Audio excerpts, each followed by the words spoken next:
Hello all நைட்டே வெள்ளை சுண்டல் ஊற வச்சுருந்தேன்.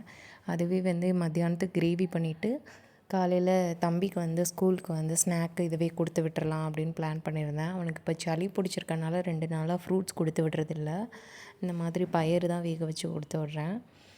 ஸோ அதை வேக வச்சுட்டு சைட் பை சைடு நெடக்கடலை சட்னி வச்சேன். சட்னி நல்லாவே வந்திருந்தது. 3 இன்க்ரீடியன்ட் தான். நெடக்கடலை பருப்பு, அதோடு சேர்த்து பூண்டு, வரமிளகாய் இது 3 சேர்த்து தான் அரைச்சேன்.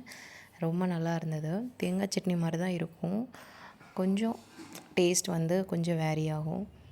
மீல் மேக்கர் வந்து இந்த மாதிரி ஃப்ரை பண்ணிட்டேன். ஸ்கூலுக்கு போக ஸ்டார்ட் பண்ணதுலேருந்தே மார்னிங்கே வந்து லஞ்சே சேர்த்து ப்ரிப்பேர் பண்ணிடுறேன். சாதமும் ரெடி ஆகிடுச்சு, சுண்டல் குழம்பும் ரெடி ஆகிடுச்சு. அவருக்கு சுண்டல் குழம்பு ஊற்றி பேக் பண்ணி அனுப்பிச்சாச்சு. நாங்களும் இட்லி சாப்பிட்டோம்.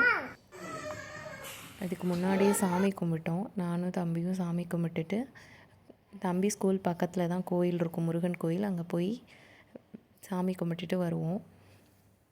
ஸோ அதுக்கான பூஜை எல்லாமே பண்ணிவிட்டு 10 o'clock எல்லா வேலையும் முடிச்சுட்டு கிளம்பிடுவோம். ஷார்ப்பாக 10 கிளம்புனா தான் தம்பியை வந்து 1 o'clock பிக் பண்ண முடியும். ஸோ ஃபுல்லாக பூஜை அறையெல்லாம் க்ளீன் பண்ணி நல்லா சாமி கும்பிட்டுட்டு நானும் தம்பியும் போயிட்டோம்.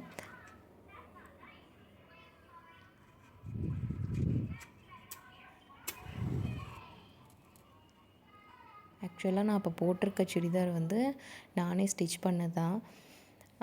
சுடிதார் மேக்ஸி எல்லாமே நான் ஸ்டிச் பண்ணுவேன். இது வந்து ஃபர்ஸ்ட்டு நான் தைக்கும்போது ஸ்டிச் பண்ண சுடிதார். ஸோ அதனால் இது எனக்கு ரொம்ப ஃபேவரட். தம்பியும் சாமி கும்பிட்டு சமத்தா கிளம்பிட்டாரு. தேங்க்ஸ் ஃபார் வாட்சிங்.